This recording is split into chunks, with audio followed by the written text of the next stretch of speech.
Starting in the mountainous Moroccan terrain and finishing in the vast desert expanses with very few reference points by which to navigate, Stage 4 is really the transition from rocky to sandy.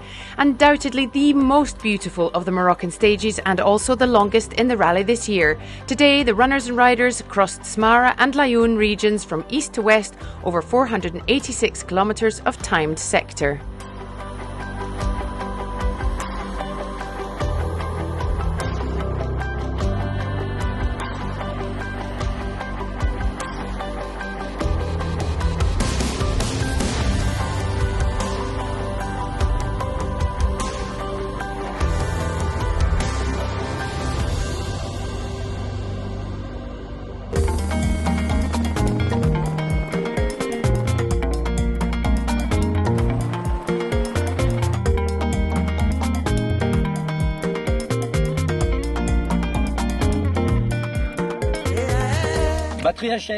The battery's dead. For me, it was a real discovery. It was going well, I was overtaking lots of bikes. I just stopped to recalibrate my eco, and it wouldn't start again. The battery is out of juice. Battery's dead. The day is over, but I'll start again tomorrow.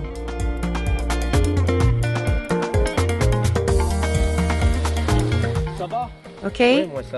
Yes, you? Do you need water or anything? Not yet. Let's get the bike on first.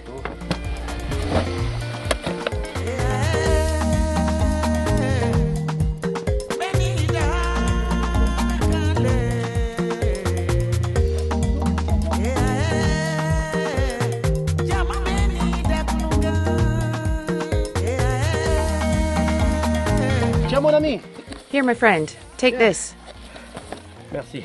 Thanks. Thank you. Welcome to Africa. It's the hardest rally in the world. Ça, c'est la plus dure rallye de le monde. Oui. Yes.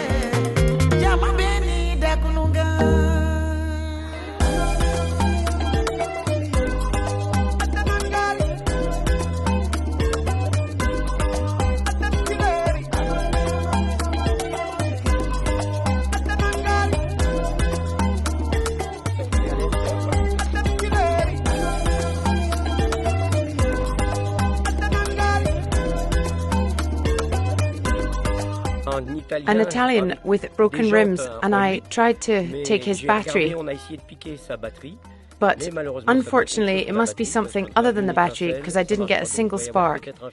Didn't work. There must be two wires touching somewhere. We'll look this evening in bivouac so I can go again tomorrow. It showed the solidarity between riders. The Italian rider kindly offered me his battery so I could finish.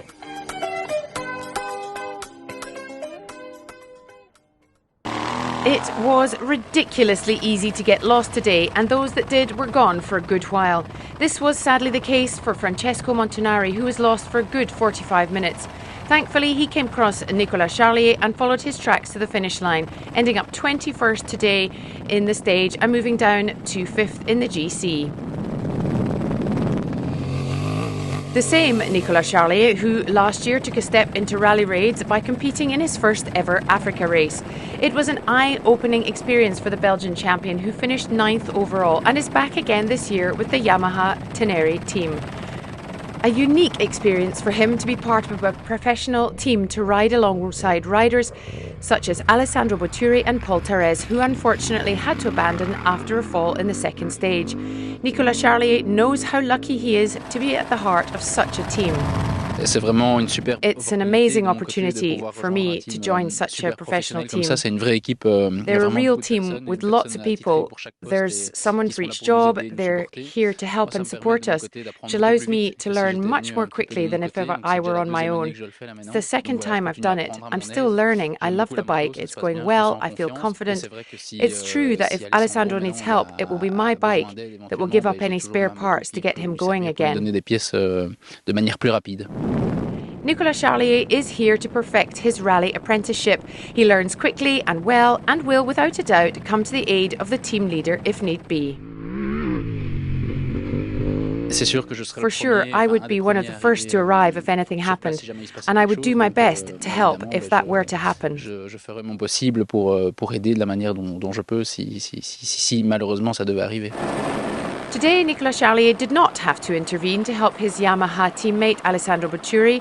He came in 4th place on his 4th day in Morocco. In the GC, he is currently 10th. He had pins and needles in his hands, but Guillaume Bourne stuck to his guns and rode like the wind.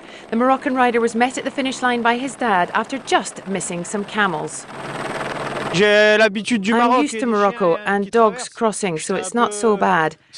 I only lost a couple of seconds. I wanted to try, but it's not something you risk, so I braked and then put my foot down. It's a bit annoying to have them on the tracks, but it's okay. Camels are part of the landscape in Morocco. They're in their home. They let us ride through. That's pretty good. After decades at the handlebars of a bike and at 56 years old, Paul-Anders Ulevalseter continues to impress and to have fun. Even if with age he rides quicker, he finds it more challenging to read the roadbook as fast as he can ride.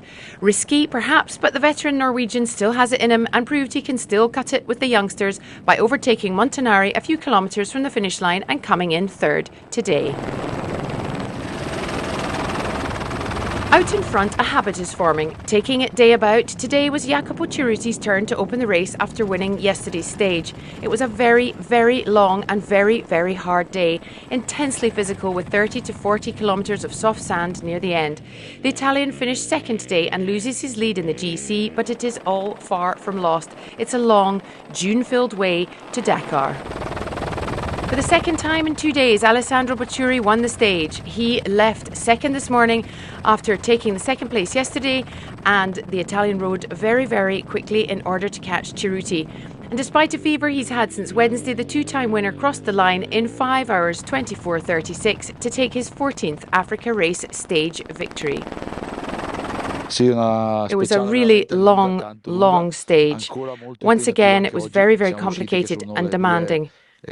We started riding at 8:30. The stage was really, really long and physical. Everything went well. I managed to catch Jacopo. Then we rode together and kept up a very fast pace. In the rankings today, a win for Alessandro Botturi ahead of Jacopo Cerruti, and the Norwegian veteran Paul-Anders Ulevalseter disrupts the all-Italian podium to take 3rd place. It's the same top 3 in the GC, giving us a podium of 3 former Africa Eco Race winners. The first rookie rider by a Cerbis, Pietro Filippo, is in 9th. In the car truck SSV category, Vincent Freunings was probably expecting a better day after arriving 3rd, but while driving at full speed, the Belgian driver had a blowout at 20 kilometres from the finish line, just after he had caught up with Rudnicek. A bit of a fright, but in the end, car and crew were fine, and they still finished on the podium. 49 seconds behind Thomas Rudnicek, who is still enjoying the race even though it was a hard day at the office. His Toyota got him back safely though through the stunning terrain. It was perhaps one of the hardest stages I've ever driven. Firstly, because it was so long, the longest in the race. It was also very fast. It was fantastic. We did get lost 3 times, once for quite a long time. I was lucky to catch another car. The route was great, but very tricky at the end. Dunes everywhere and really complicated to find the right track. It was so hard that I kept saying to myself, when will we be at the finish? It was really, really hard.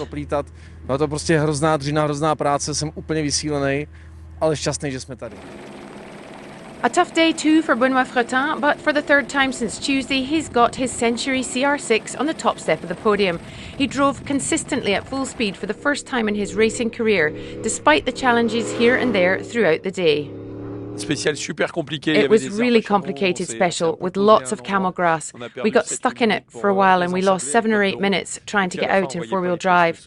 Towards the end, we couldn't see very well because the sun was in our eyes. Couldn't see the tracks. It was really hard. In the car truck SSV rankings for Stage 4, Benoît Fretin takes his 3rd stage win, followed by the Belgian and Czech teams. Van den Broek makes it into his first top 5 position. In the GC, Fretin and Duplay keep their lead, which has extended to 30 minutes, but there's not much between the following three. Both the Dutch trucks made it into the top 10. Lastly, a word on the historic category. For the first time since the beginning of the rally, we find an Italian on the podium. Maurizio Elia and Luisa Zumelli had a great stage today and finished in third. Kurt Dujardin is once again on the podium and has today found his way back to his usual spot in second after dropping to third yesterday.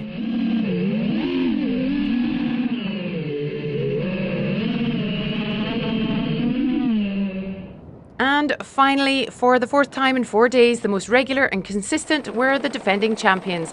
Last year, the Clays flew through the race to win, and so far, so the same this year as they finished today with a fourth stage win. I have to say that it's harder this year.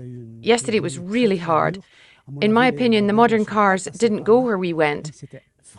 Today was really, really difficult. There were so many stones. It was diabolical.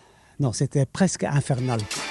The Clays family is once again on the top of the rankings, with Dujardin and Elia in second and third. The mother-daughter duo of David Boulin and Malval dropped out of the top 5 after 2 days of mechanical issues. In the historic GC, Eric and Tom Clays are still in the lead with a significant difference in points over the rest of the field. The three family Brandenburg Porsches are in 7th, 8th and 9th. That's all for today, and tomorrow is the last stage in Morocco as the race heads to Dakar on the Atlantic coast for the traditional rest day. Before we finish though, the Africa Eco Race team would like to dedicate this episode to René Mech, who passed away a year ago today.